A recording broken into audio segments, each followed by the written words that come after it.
Hola de nuevo. bite kandi ¿Qué pasa? bimeze bite? Hace tiempo que no te veo. Haciyeho igihe ntakubona. ¿Qué día es hoy? Uyu munsi ni kuwa kangahe? Es viernes. Ni kuwa gatanu. ¿Cuándo es tu cumpleaños? Isabukuru yawe ni ryari? Hoy es mi cumpleaños. Uyu munsi ni isabukuru yanjye. ¡Feliz cumpleaños! Isabukuru nziza. ¿Qué quieres hacer? Urashaka gukora iki? Quiero ir a una tienda de ropa. Ndashaka kujya mu iduka ry'imyenda. Vamos. Tugende. Disculpe, ¿me puede ayudar? Wambabarira ukamfasha.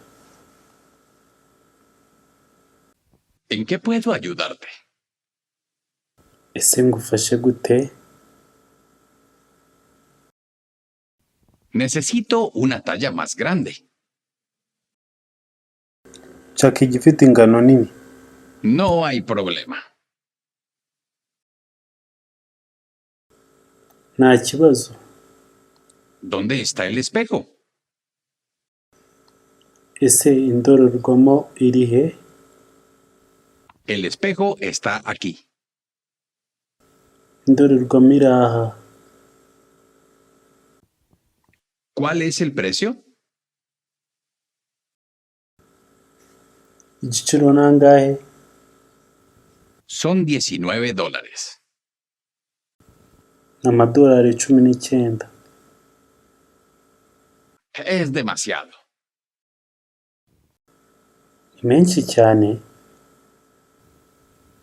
No tengo suficiente dinero. Ntabwo mfite amafaranga ahagije. Tiene un descuento del 30%. Kigabanyijwemo 30%. Fantástico, me lo llevo. Byiza cyane, ndagitwara. Necesito un recibo. Nshaka inyemezabwishyu. ¿Dónde está el baño?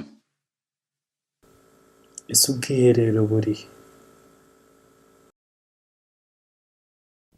Está al final del pasillo a la izquierda. Uri ku mpera ya sale ibumoso. Gracias por tu ayuda. Urakoze kumfasha. De nada. Uhawe ikaze. ¿Qué más quieres hacer hoy? Ni iki kindi ushaka gukora uyu munsi? Vamos al Museo de Historia Natural.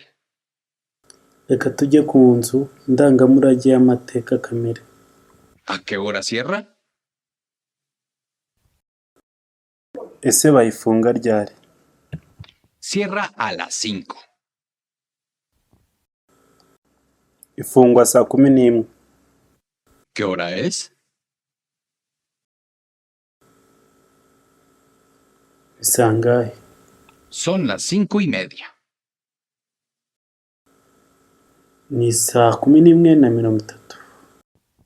El museo está cerrado. Inzu ndangamurage yafunzwe. Vamos a otro lugar. Reka tugende ahandi hantu. ¿Por qué no vamos al cine? Kuki tutajya mu gafilime?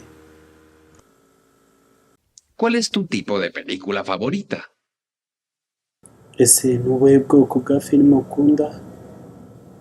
¿Te gustan las películas de comedia? Ese ukunda filime z'urwenya? Sí, claro, me gustan las comedias. Yego rwose nkunda komedi.